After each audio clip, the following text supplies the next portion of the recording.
So, good morning in Nepal and good evening here in Seattle. So, we're going to have a very informal podcast chat with Captain Vijay Lama. So, I'd like to start with a quick question. So, Captain Vijay Lama, you've been flying uh, a lot lately, and we've heard a lot of turmoil that's happening in the Middle East, including Qatar and the bombings. And because of that, there's some concerns about aviation safety and how the aviation industry is kind of working around that concern, and also the latest crash of Air India.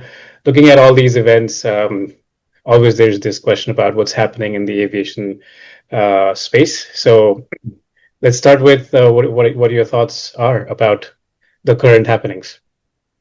Thank you. It's so nice talking to you after such a long time again.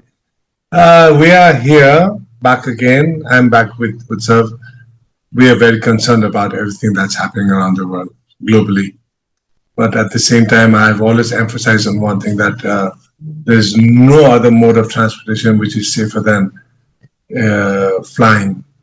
The aviation industry is probably one of the safest mode of transportation at the moment, or for any other time also. So we are concerned. A lot of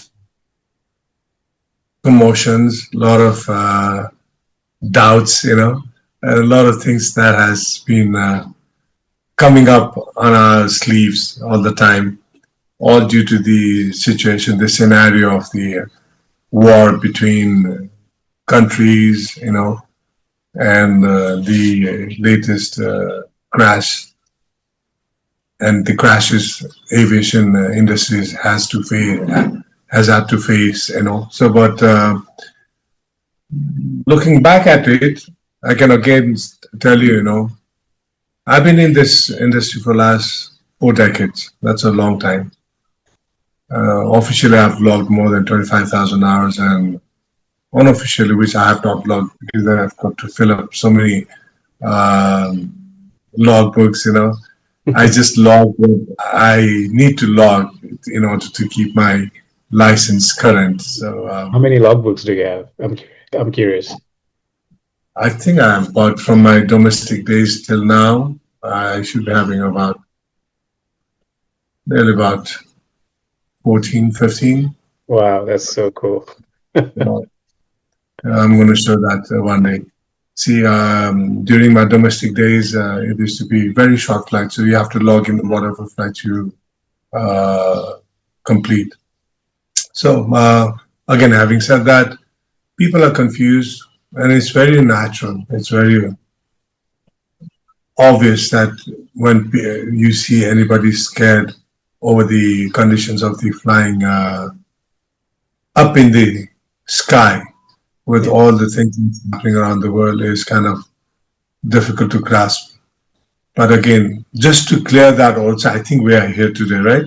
Yeah. We're going to be talking about why you should not be worried about it because, again, the first and foremost important thing for everybody to understand about aviation industry is aviators are not just drivers like you drive a car. We pilots, we study a lot, we prepare a lot, we train a lot, not only skill wise, mentally also we train, physically also we train. So there's so many things involved in aviation, which actually takes us to a different level than any other drivers, I would say. Aircraft flying is different from driving a vehicle. If I asked anybody, you can tell me because you've been involved in aviation for a long time.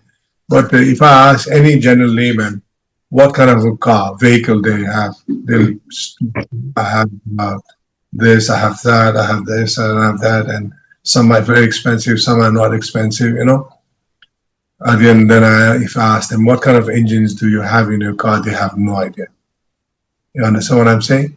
Mm-hmm. And if they know what kind of engine they have, I ask them how many quarts of oil do you have in that, and how much does it use up every time you do 100 miles or 100 kilometers? No idea. They just drive for the sake of driving because it's on ground. But aviation, since we always challenge nature, we tend to do things which is against the nature.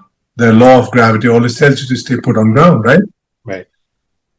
The pressure, the density factors, everything puts you down on the ground. Base. This is a base.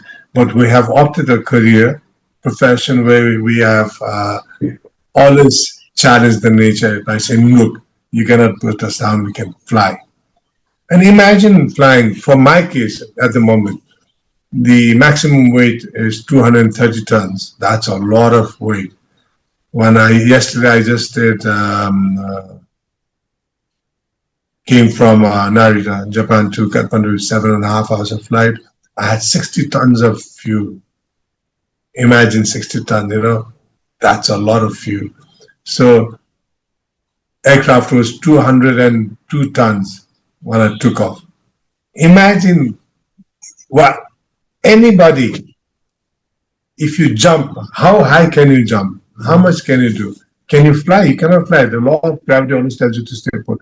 But we are defying, we are doing things, we are building up our own energy, kinetic energy, chemical energy, potential energies, everything in order to fly up in the sky.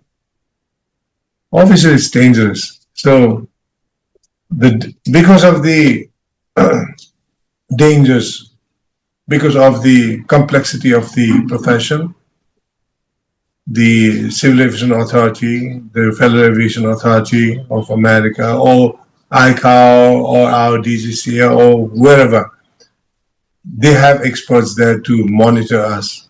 They have experts there to show us the path on which we should tread along.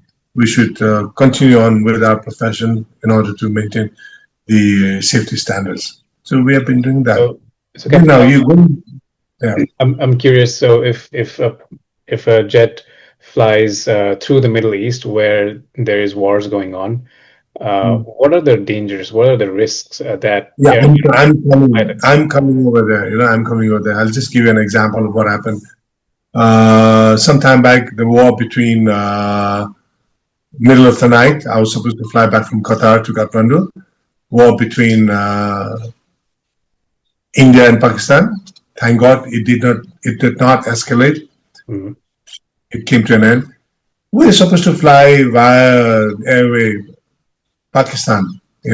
Over fly Pakistan, come to India, then Nepal. Muscat, UAE, Muscat, Pakistan, India, and Nepal. Yeah. But middle of the night, we got this news. There was the war had just started between India and Pakistan. There's a lot of chaos, But to cope with that, what we have done is we have the dispatchers. We cannot leave the origin for our destination unless we have all documents and all routes and all levels and all fuel cleared. Again, I'm saying, going back, it's not like driving. I'm driving, so if something happens, I'll detour, I'll go somewhere. You cannot do that. We fly only well prepared. So this is one of the catch points of every passengers. So that's why I said, don't be scared. You fly maybe once a week, maybe once in 2 days, 3 days, or maybe once a week, once a month, once in 3 months, once in 6 months, once a year. But look at us. I fly practically every day. So for me, safety is of high standards. If I don't maintain that, I don't get to come back and sit here like this and talk to you or be with my family, friends, and my circle. So we are very concerned. We are professionals. We are professionals. So the current And global airspace, if we consider the technology involved in it, like radars and everything, countries can track all the planes that are in the airspace. But yeah, what about these fighter jets that can just go so fast that they cannot be tracked by some of the but local? no, it's not that they cannot be tracked. They are tracked. They are monitored through all the civil aviations. They have their own track. But that's why they close the overhead flying permission of the war-torn areas. Again, when you go by the technology, you don't only depend on the technology. You have to depend on your skill. You have to depend on the knowledge of the area. There are so many things. It's called situation awareness. We create a situation where we maintain our situation awareness. Okay, like I just told you, I always like to give this example. People are not aware of the fact that most of them, they think flying is just like flying, just like driving. It's not driving. No, there's so many things involving flying, which you know very well. We train, we It's so come much through more the. complicated. It's so much more It's complicated. Yeah. very our physical being, our health checks. See, I'm above 60. I do every 6 months thorough medical check. No blood pressures, no sugar, no heart ailments, no eye problems, no hearing problems. You have to be intact. See, that is one of the things why I always say, stay, you are going to be safe, because I consider myself, before every flight, I check myself. Nobody has checked. I ask myself, am I safe? Am I safe? And I tick everything. I am safe. I means illness. Do I have illness? No. Tick. No. Am I on the medication? Tick. No. Okay. S. Am I stressed? Tick. No. If overstressed? No. Stress. It's good to have stress. Stress is positive also. Okay. Little stress, no problem. Uh, I'm not anxious. Anxiety factors, not this, so not stress. A. Am I under the influence of alcohol? No. No. Okay. F. Am I fatigued because of all the other various reasons? If it's yes, then we don't fly. If it's no, no. Then E. E is eating habits. See, eating habits can create havoc also. Recently, I just came to go through some news here. Some restaurant, some guys, they went and had momos. 4 or 5 guys got sick. So you got to be careful what you eat also. So we consider a lot of factors. That is one, personal So, self, right? Captain, Second is it seems like weather. Captain, you're an ace pilot and so much experience, right? But do you think an average pilot, if we consider all the thousands or hundreds of pilots in Nepal and kind of make an average of it, do you think the average pilot would follow the I'm safe protocol so well, just like you? They have to. They have to. There's no alternative to that. They have to. Everybody. If they are not doing, then they are not fit to fly. This I call upon my DGC Nepal, CAN, our DG, Mr. Pradeep Adhikari, and his teammates to have a thorough check of all the pilots in Nepal, and which they have been doing. They are very strict here, and we do periodic drug test also. So So, I even tell my colleagues, my juniors, say, do not hang around in any area where they are having marijuana. You don't have to smoke; it goes through your nose. It'll remain in your blood for more than 5 months. yeah, So that's we are yeah. very strict on our medical aspects of our life. So with that, again, the constricted area, airspace, Yeah. it happens when you before you take off. There's a dispatcher. We have Operation Control Center (OCC). We have IOCC. Domestic, they have OCC, Operation Control Center. We have IOCC, that is International Operation Control Center. They monitor us. They keep track of our aircraft, where we are going through the radars. They go, and they are in constant touch on our communication level. Also, we have ACARs, everything. They keep giving us the information. Now this route is even when we fly.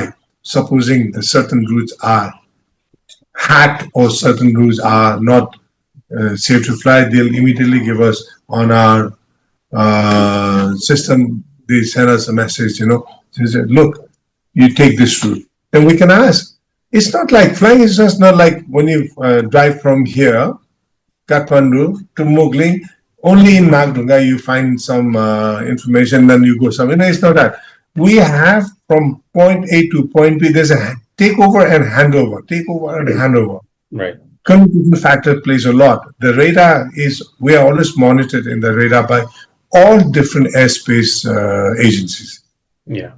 So, but the construction of the recently I wrote a status here just to convince everybody, don't be scared, You won't believe, sir, in 18 hours, I had more than 1.8 million views with more than nearly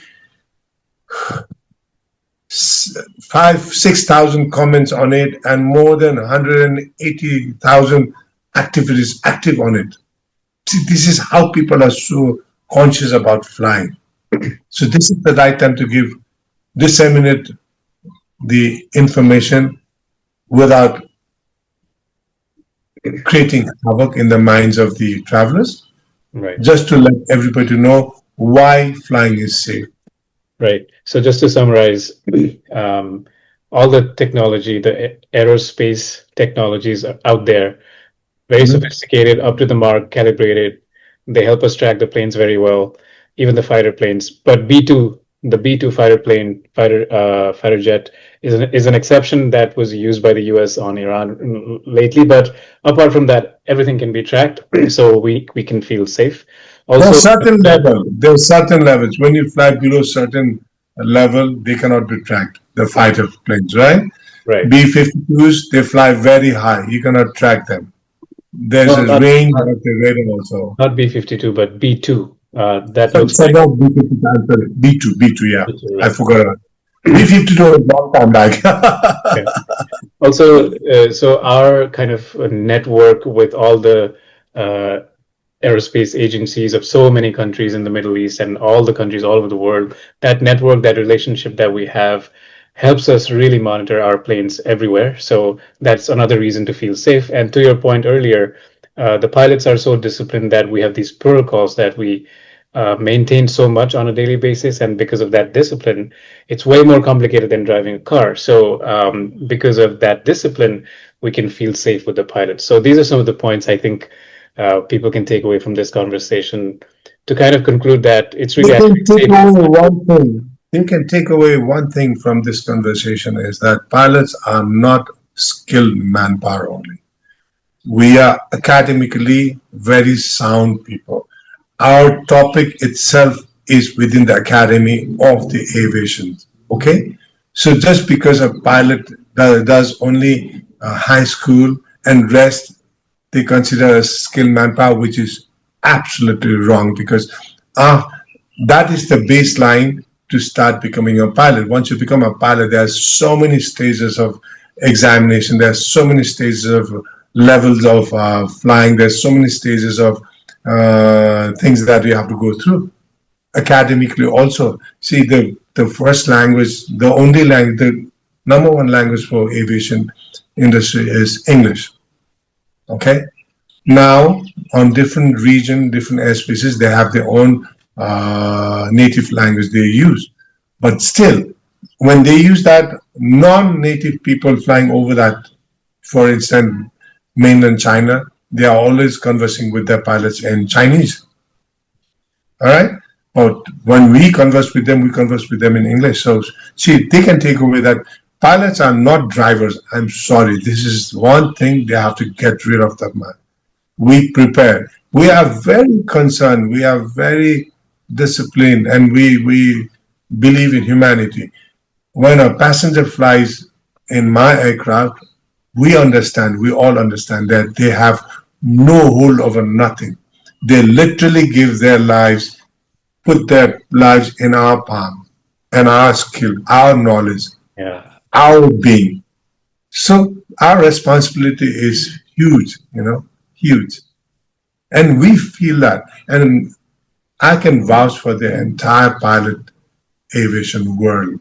I can vouch for the entire aviation world that we are here to serve with safety. We are here to serve with comfort. We are here to serve with humanity, and we are here to serve with love. You see, just because one or two people, person makes a mistake, don't mean that we all are in the same bracket. You should not judge us that way. Yeah. Again, coming back to the war-torn area, the ATC officers are very, very generous, kind. They know exactly what kind of stress we go through. You know, in Doha, when India and Pakistan started out, we were supposed to fly over Pakistan. We're going to do that. They gave us a new route. So for that, and we had GPS interference. You know what it means. We don't get proper signals. So immediately after takeoff, they'll make us turn right, turn left, climb to a certain level. And unless we don't have that connection, GPS, they'll keep us radar vectoring us. They'll radar vector us to a point up to where they will hand over to the other airspace management. They through their ATCs, they again guide us. They keep keeping us. There are routes up in the sky. People should be aware of the fact. It's just like highway. In the air. What's that? In the United States of America, you have I-20, I-60, I-80, something like that, interstate highway. So we also have highways up in the sky. Highway in the air. Yeah. That's what we're doing. I'm curious. So, have you ever? So, let's say you're ready to fly. You have a flight plan submitted, approved everything, and then you're in the air cruising, and all of a sudden you have to kind of reroute your entire flight completely away from the flight plan. Has that happened recently due to the Yes, it's happened war? when war? we're coming from Doha to Kathmandu. The ATC Muscat rerouted us to another point, and from there we could not connect uh, India for a long time. We tried on HF, we tried on, but we have this guard channel 1 to 1.5, and that's the open channel through which we can talk to any other aircraft, any other stations. We can give up quotes any aircraft on route so and so. This is Royal Nepal 240, and then if there's somebody say, go ahead, can you please call Mumbai and tell them we are flying on this route and we need further clearance. Then they'll say, okay, go ahead. Then they will communicate, because we are family members up in the sky. We are one big aviators family. We are always there, willing to help anybody. If there's a stress call, distress call, anything that comes in 1 to 1.5, we just respond immediately, and we try to help each other, because we all know the gravity of the seriousness of flying up in the sky, especially during war time. You can literally see all those missiles going up and down here and there, and ATC officers are so tight with communications. And I always tell all my friends also and my students, I said, don't talk too much on radio. Just give the information, ask who you are, where you are, what you want, what you need to do. That's it. Don't have to elaborate anything. But now, recently, the past, some of the pilots from some countries, which I'm not going to mention, everybody will understand when I say, they talk too much. They talk too much on RT. Radio telephony discipline is just wacko, it's going. Some of the countries in Asia, it's amazing. They talk, and we call it step-ins, You and I, when are talking, somebody will step in, which is wrong. Even in normal communication, Yeah. when we're talking to each other, if somebody steps in, it's not nice. Yeah. So, but up in the sky, that every second counts. And I'm aware, I'm an instructor, I'm a check pilot. I've been an instructor for a longest period of time, for thousands and thousands of hours. I'm not up there to train my students and discuss technical issues. I'm there to see what they know, how they execute, and if they are not executing properly, I I show them the way, but I'm not there to teach the ABCs of flying, you see. But this is in Asia.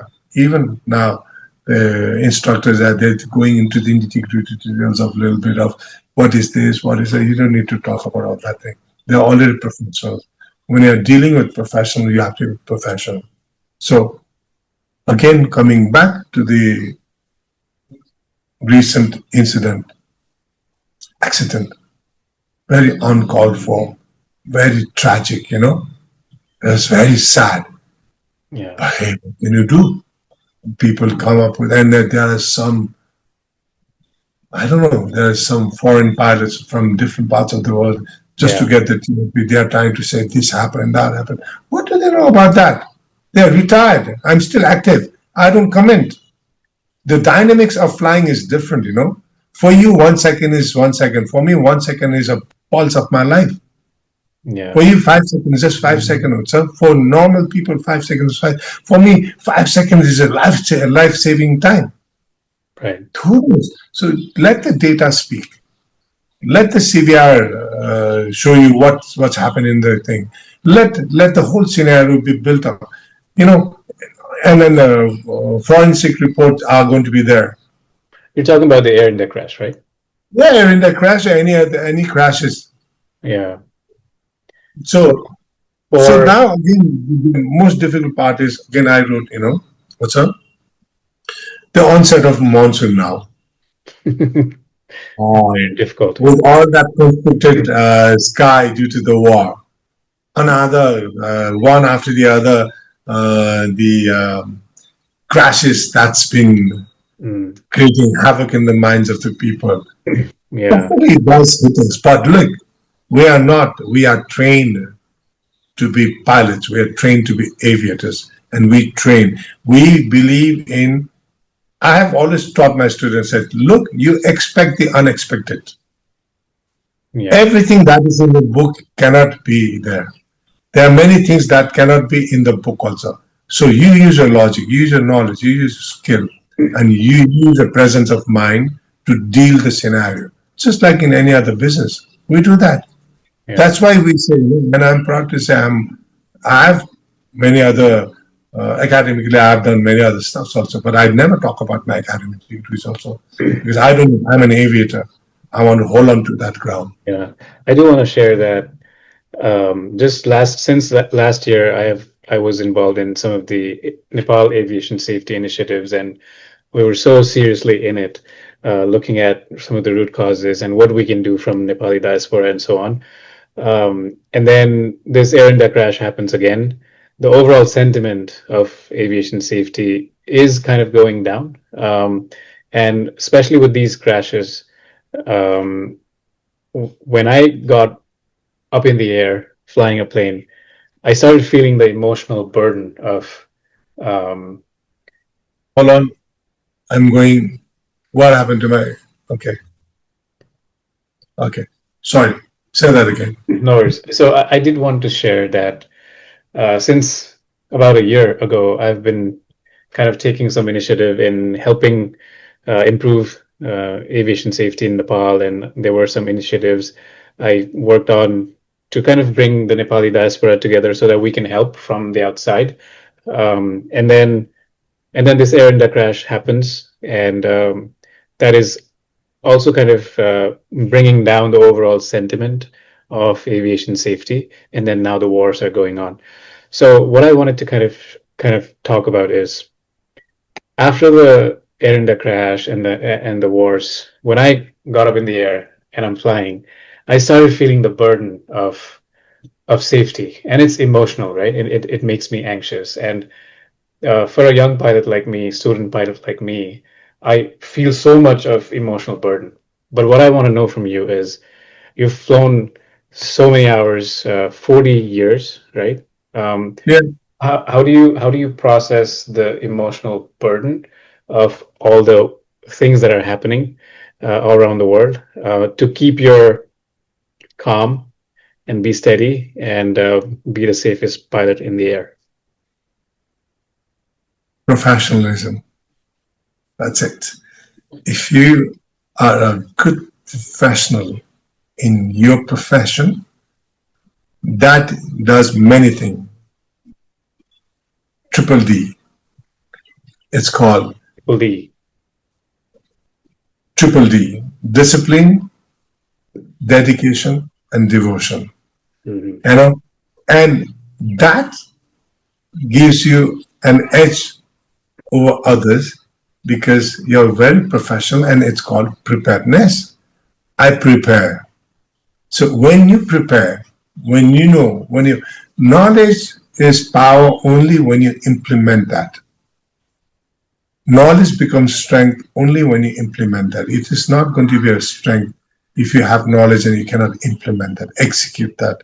We are trained in that way. So, as an aviator, for you also, you have chosen something which you should be very aware of the fact this you are going against the nature. That means you have to be prepared. Prepare yourself. Knowledge is power. Knowledge is power only when you implement the right way and execute. That's about it. Discipline yourself. Dedicate yourself into that profession. Devote your entire self as that professional. Nothing can hinder your thought process. Nothing can take you away from that track, which actually tells you to do things in life, the right way. Doing the right thing, right time, right way is the only way out. And then you can do both. And that's why I always tell everybody if you want to be a pilot, if you want to be an aviator, if you think that this is one line, you don't need to study, prepare. Wrong, gentlemen, ladies. You are jumping, taking a dive into a pool of knowledges where you have to keep studying and restudying, you reestablishing yourself, you keep recuperating yourself, you keep refining yourself, you refine yourself. Everything is that is called aviation. Tell me one profession. There are so many other professions in the world with due respect to other professions. You know what they do? Well, simple. They have this degree, they get doctorate, or they get doctors, or they get their masters, or something like that. And then after some time, where is that? They don't even have checks. If you ask them, when was the last time you did a refresher? They have no idea. When was the last time you had a medical check? They'll say, no idea. I'm fine, I'm fit. Now, how can you be fit every time? No, you can't. But for us, every 6 months of strict simulator training where we are simulate ourselves with different conditions, engine failures, fires, decompressions, and hijack stuff. Everything is there, right? And then we go through our CPT test, computer-based training test. There's so many questions that you have to answer within a short period of time. We keep revising ourselves. And then you go to the medicals, and then every 2 years, chest, x-rays. For me, every 6 months, we go through the cardiology because I'm above 60, just to make sure that my heart is still young and good, pumping well. I go through that. We do our blood tests, we do our chest. Everything is not there. So I that's why really, I'm. I really resonate with the sentence that learning is eternal in aviation, because when we try to make more innovative aircrafts, I can give you a few examples. Like if we want to change anything in the flight deck, there had been so many analog, uh, not fly-by-wire, not digital, not touch-based technologies in the flight deck. Any innovation we want to do, we have to train at least 100,000 pilots on the new technology and put it in the service level agreement and make sure you train the pilots before you even ship the plane, right? Yeah. So, You cannot change. Now, I'll give you an example of one thing. I'm sorry. We have EFB, electronic flight bag. yeah. We use the iPads, right? See, the console that holds our iPad in Airbus 330 is the iPad is 9.7 inch, I think. Mhm. Now, it's not available in the market. It has to be 10.2. Just to change that console, our airline has to take permission from the Airbus industry to get another console which will be used in our aircraft. So you cannot change, you cannot remodify, you cannot do anything in the And, aircraft. and and then Airbus has to get certification from EASA. I remember that Yes. because I worked on the EFB for 787 actually when I was at Boeing. Mhm. So there's so much going on when you come up with a new product. So absolutely, learning is This everything. is not like remodifying your car in Yeah, the exactly. way you would like to change the in a CDL configuration deviation list. If there's any deviation, if you repaint the aircraft, then of course there's a configuration change. The weight changes. If there's a dent, somebody comes and repairs that. That's a CDL again. Yeah, there's so Can many I ask things. you a wild question? So there are so many amazing aerospace engineers of people of Nepali origin all over the world. And Yeah, the collective intellectual capital is so much that we can custom design a plane suitable for Nepal, right? It's such a big dream. It's such a dream. And I keep wondering if engineers and product developers like us get together and collaborate with pilots in Nepal that'd be really nice. and That'd be really nice. create a plane for Nepal. How cool would that be? Would be awesome. Would be awesome. But again, on the practical ground, I think that's not very practical also because the nation has to grow. The company grows with new technology, with new settings, new IT setups, everything. So accordingly, the infrastructures of the airfields and the system in our country has to develop accordingly. You don't want to go back. You want to move forward. So this is where I have always advocated Nepal has to grow. Well, it's very simple. People are always talking about too many things. You look into our parliament here, they're always fighting. They're always shouting. I call that this kind of parliament is not going to work. Calm, logic. I always ask, like, even the aviation ministers, when they come in, none of the aviation ministers have ever called me to there except one minister. That also on personal ground we met, but none. Like I am an experienced aviator. Have they ever called me to discuss? No, they're only talking with the administrative part. They're only talking with the airline, other people, not us. Whereas our knowledge is vast. The way we have trained ourselves, the way we have groomed ourselves is totally different than the rest of the professions. Yeah. So we How can do do a lot for Nepal. All we can ask from people like you all is help our CAN, DGCA, yeah. with installing the latest technology of all the guidance mode. So how do we bring more awareness in our bureaucracy, in our government, in our aviation ecosystem that we have in Nepal? How can we collaborate more? How can we work more with the government to improve so many things that I think are so I obvious? think there's a saying, if you cannot beat the system, be with the system. But I cannot be with the system. So I want to beat the system. For that, I need to take the initiative. Every aviator needs to take the initiative. There are thousands and thousands and hundreds and thousands of pilots all around the world. You can excel. You can do a lot of things through your experience. Go talk to the people. Talk.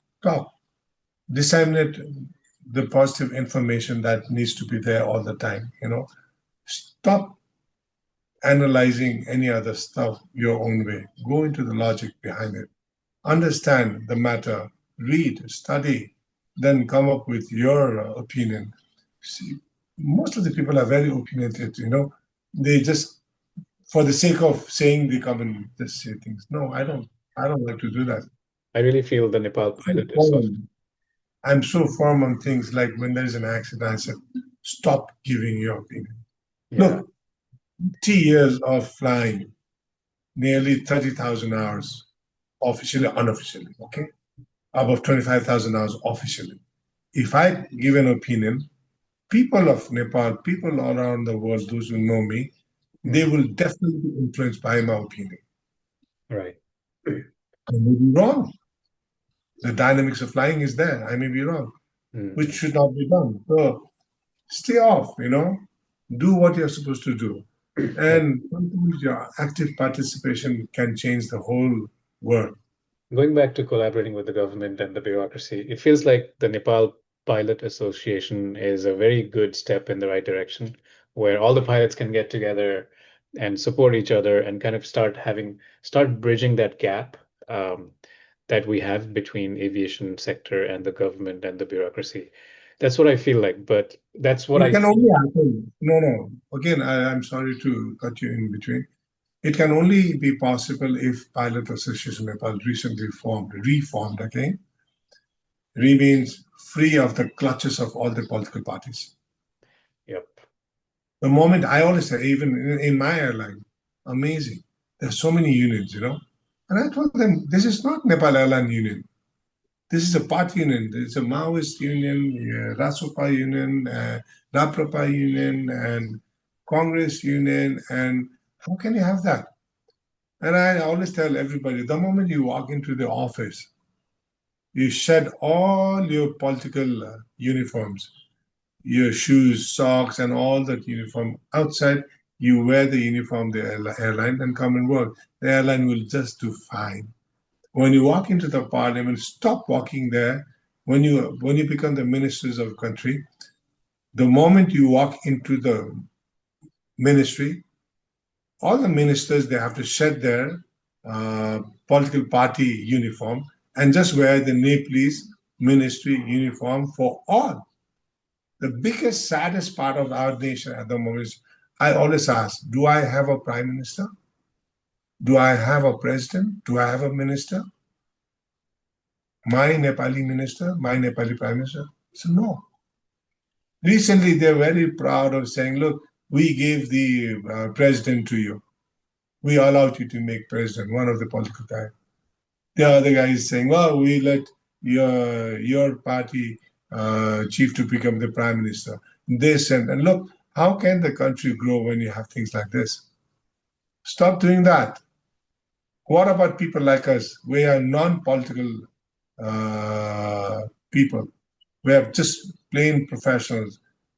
It's a rat to become a professional here. If it's a rat to become a non-political people here at the moment. Cut that out.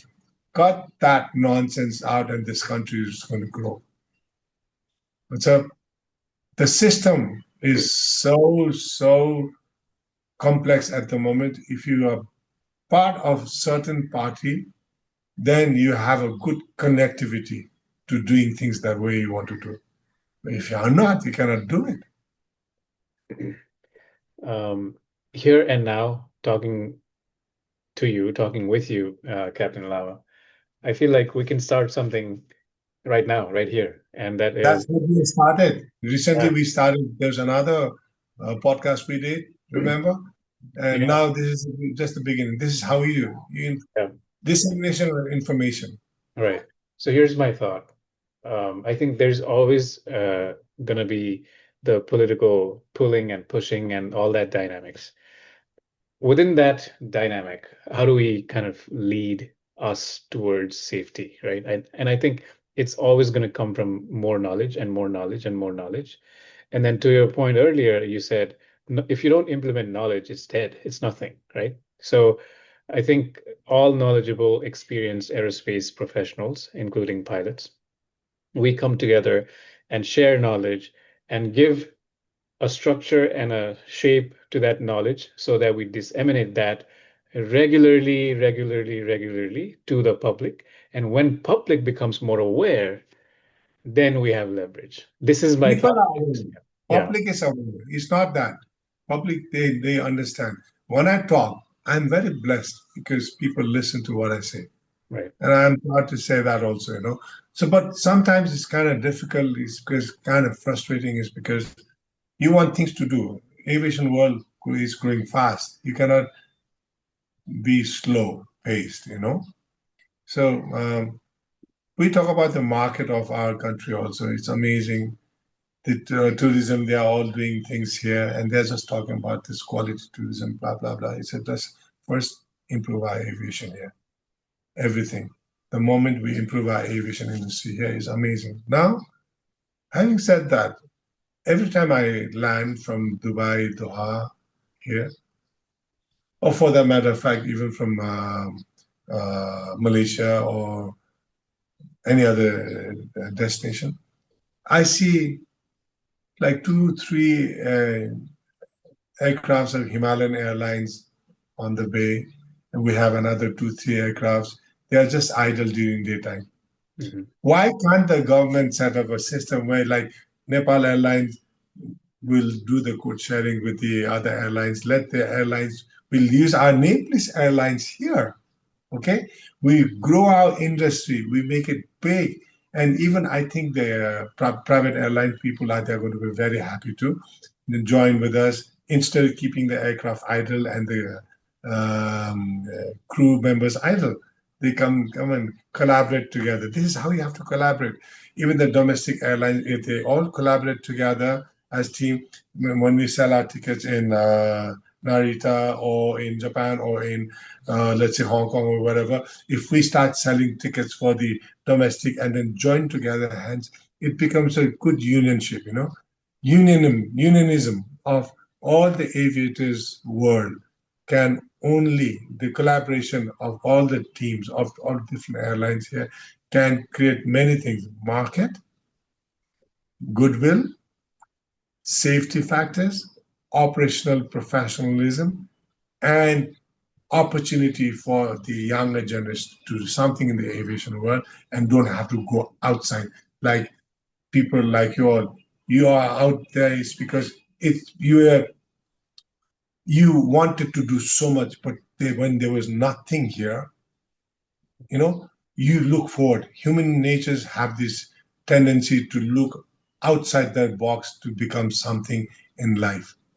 So the government of Nepal has to start realizing that, we need good, qualified pilots in the government to have fantastic pilots in the aviation world. Yeah.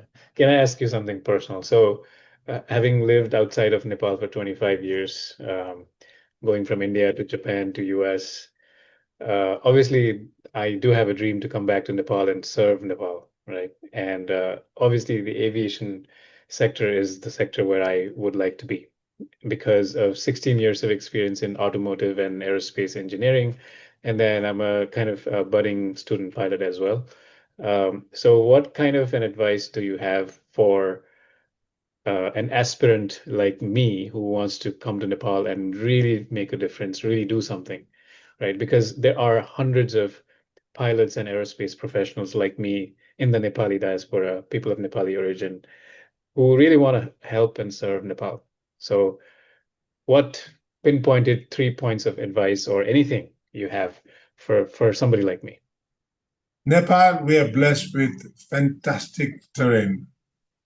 We have probably one of the most amazing combination of everything. We have the highest point of Earth, the weather of Antarctic, Arctic is right on top. You Wow. go to Dhangari, Mahanaragiri, we have one of the lowest point, the hottest place, the temperature like Gobi Desert. I think so. Yeah, yeah. Mm. We have Rocky Mountains, snow-capped mountains. We have greeneries. We have everything. We have cultures, everything, and we have the best weather. Okay, for people like you all, with all the professional, if you get together, why don't you start an aviation school here so we can target students from India, Bangladesh, Pakistan, Bhutan, Maldives, Sri Lanka, and all these people, they'll come. We have enough. See, our country is between two biggest industrially developed nations, Mhm. and economically also they are one of the most powerful, and population wise they are blessed with the highest population in the world. They are so hot, growing economically, they are so advanced technologically, agriculturally as well, and we are still not even lukewarm. Amazing part, we are not able to take that advantage. Come, start a business which is good and which can be very attractive for our neighboring countries. Aviation world, Yeah, collaborate. Let's make an international aviation training center here. We can give the variety of education in that, regards to the terrain, in regards to the weather, that's meta, so that's so so lovely everything. because it's every pilot's dream to take off and land in Lukla, for example. Uh, it's probably a great training ground for any pilot. The airspace above Nepal is just so unique and complex that uh, having an international training school is an amazing So idea. Yeah, educated and highly trained professionals like you are most required in our country. Those who do not have links with the political buffoons, I would say, buffoons. I'm sorry to use such words, but you're just professionals, you want to do it. So ample. We are blessed with everything. Yeah. yeah, Come, join aviation world, aviation world, aviation world. Come, we can do magic. We can do it. That's one. Another magic that you can do is you all come together, the water resources here, mineral waters. The next century war is not going to be for the fossil fuels. The next century war is for the freshwater war. And Nepal has that. number two in the Okay? world. Yes, the hydrogen power. Yeah, You know, we have it. The only thing that we don't have is with benevolent, good leadership. We need that. We have leaders here. They talk and talk and talk and talk, but it's only limited on their talks. We need a good, benevolent leader. yeah, Tough, kind, visionary. yeah. So everything is possible in Nepal. I'm happy being here. Although my entire family, they are based abroad. They are all citizens of different parts of the world, parts of the countries, Right. parts of the world. And I'm still here, and I'm happy. Do I look sad? I don't, because I enjoy being here. And flying in Nepal is probably the most adventurous thing one can think of. I demonstrated on the most extreme airports of the world for Fox Sister Channel. Yeah, Lukla, you know.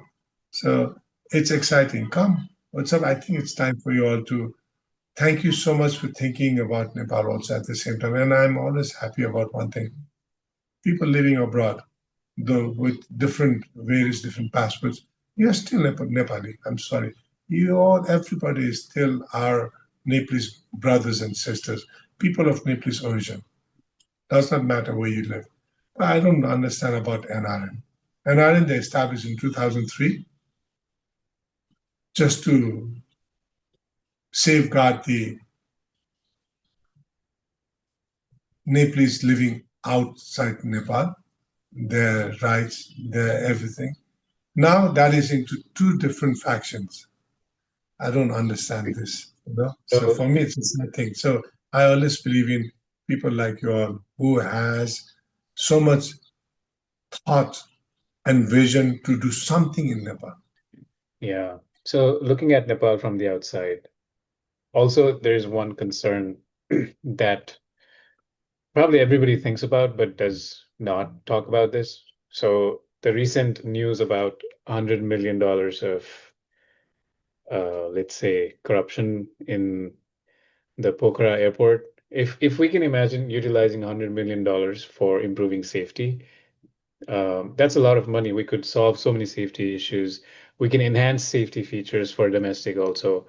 We could do so many things, right? But then the flip side is that there's so much corruption that is kind of making us almost handicapped. So how do we professionals, the aviators, how can we navigate? Okay, what are we going into? Are we going to the TRP news or are we going to the real facts? I've always said if there's a corruption, if there was and if there is a corruption in the Pokhara airport and Lumbini and stuff like that, come out with the facts, real stuff. I'll be one of those crusader. I'll go right in the front, hold the banner, for the government of Nepal to indict, to hold these corrupt people responsible, put them behind the bar and do whatever needs to be done. But so far, it's only talks. I don't know what's happening. Take it out. When they come out with the facts and all, put it out. The government of Nepal is strong enough to do what they want to do. But the only problem is it's run by different various political parties. So there's So, a conflict of interest going on. The most important thing in flying is to get rid of conflict of interest. That's how you become safe. It's the same thing in running a government also. Conflict of interest is taking away everything that is rightfully the right of the people. so there is an act in Nepal's law that empowers any Nepali citizen to ask for that information from the government, from CAN, from anywhere. So I guess there is a way to establish if there was corruption. We said, let us set up a team to ask, but then will they give us everything? No.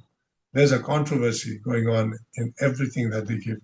They have overnight, they change the whole facts. It's not, it's one person or one small team versus the nation versus the system. For that, we need a lot of good people, even in the system, to come out and say, look, this is what we are doing. That day will come. Trust me, I'm an aviator. I believe that. Our country has definitely developed since the Panchayati days. I'm telling you that. We have done. But only thing is, of course, the corruption has really shot up also. The budget during the previous regime and the budget now is, look at the difference. Look at the inflation. Look at everything. So, but the bright side is during that time, we didn't have educated and dedicated professionals like you all. There are only few of us. But now we have the biggest resource is our youth. Biggest resources are people like you all, highly educated. Then no education, very little educated people, mostly illiterates. Now we have a huge lot of educated math. Yesterday's the SEE result itself proved we have jumped 14.7% from last year. Now 61.7%. I'm looking forward to next one. It should be around 80%, then 90%, Look, we are developing, we are doing it. So we need to be positive. Sometimes, so I think it's enough of negativity now. This country only needs positive things. There are so many positive that is happening. But we are so hung up with the negativity. Imagine if I after this, I have to get ready, have a flight. Imagine if I have to go and fly with a negative set of mind, what's going to happen? No, after I finish talking to you, I'll sit for half an hour, go through the same Jepsons, I go through the same FlySmart, I go through my same ops library, I go through my old instructional stuff. Again, I will revise that and I'll go through, they have already sent CFP, computer flight plan. Mm. I know where the wind shears are. Now I'll go through the weather. Now it's very easy. I can get it's on the fingertip. Yeah. My mobile phone, I use it like that. And I use my iPad. I go through the weather. I see if there's any segments. Okay, significant meteorological. If there's any wind shear factors, where is the icing condition? I can get through my iPad. Just a little hard work, just a little bit. Look into that positively. And done. Our country is not difficult. Israel, it's small country, 10 kilometers width and length is 100 kilometers. When I went there for the Boeing stuff, for the CFA check, I asked them, what is the main industry here? They said, we sell brains. We sell brains. Wow, amazing. Come on. Nepal, let's sell our minerals. let us sell our tourism, let's sell our religious, cultural varieties, let's sell our brains, and let's sell our hospitality. This country does not need anything. I am not willing to make this country United States of America. I'm not willing to make this country Japan or anything. I'm just ready to make this Nepal a better, bigger, and smarter Nepal. And Yeah. we can do it. And for that, we need help from people like you all. Yeah. Can you give that to us? Absolutely. I am very committed. I'm very This is my devoted. call. This is my call to all my brothers and sisters living all around the world who's watching this, saying, look, I'm saying, please, instead of listening to all these daily rattles of all our politicians and stuff like that, listen to people like us who are still standing here, holding our ground and saying, look, our country can do well and our country will do well. Help us with that. There are many good people here. 10% of the Nepalese are ruling and ruining. 90% are just doing Perfect. nothing. Mm. Yep. Why I'm talking to you today is because the initiative you took, the initiative that we take to talk, only when two-person also talk about certain things, we can bring a lot of change. Yeah.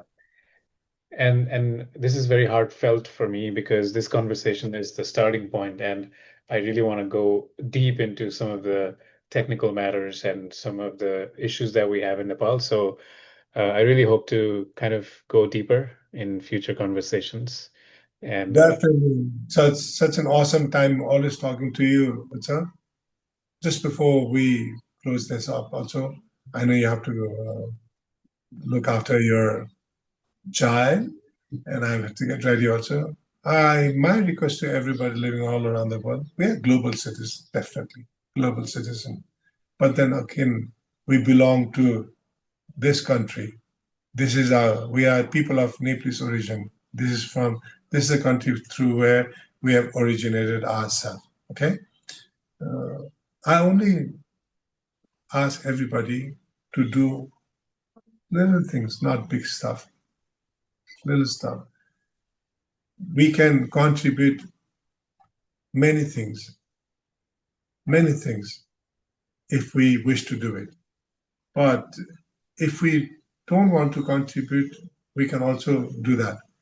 But if you want to be part of our growth and you want to do something here, be part, join us. But if you don't want to be part, don't negate us also. Don't throw negative comments. Now, recently, I'm now involved with Nil Barai Forest here in Bode, that is Old Timi. Mhm. The 500 rupees of jungle, amazing eco balance. But now, because of the landslides and everything, it's getting destroyed. There is a temple, Nil Bahrai Temple, with a history of nearly 2,400 years. You know, that is going to be done with, finished, unless we do something. So I'm helping them. We call that Shramdan, giving ourselves there, helping them, doing, I'm collecting things and I'm calling people from all around the world to do help us here, you know. So through this also, please join us, rebuild, rebuild this forest in Kathmandu Valley. 500 rupees of land is a big piece of land. If somebody wants to go out of their duty period time, just relax, have fresh oxygen and nice place. That is one place, but we have to rebuild that. It's a small step, Yeah. why not? So that's what I'm saying, you know. Start thinking positive. Everything is possible. First of all, know yourself. If you know yourself, and if you're honest to yourself, trust me, you're not born to destroy. You're born to preserve. You're born to protect. You're born to give, not to take. And I believe in that. That is why I'm still here giving all the knowledge, giving, imparting all the experience that I have gained in my life, I've gone giving away. I keep doing. I'm 62 and I'm still fit. That's why I'm saying, look, I'm fit. With that note, thank you so much. It's awesome talking to you. Yeah, it's really awesome talking to you as well. It's so incredible to see you doing your day job and also doing so much social work, philanthropy, helping people out, thinking for the country every day. It's so incredible. It's so incredible. So it's really an honor Thank to you. talk to you today, and I really hope we can talk more about some of the really crucial stuff for Nepal's aviation sector. Done. With that note, we say Jai Chandrasuri. Jai Chandrasurya. Bye.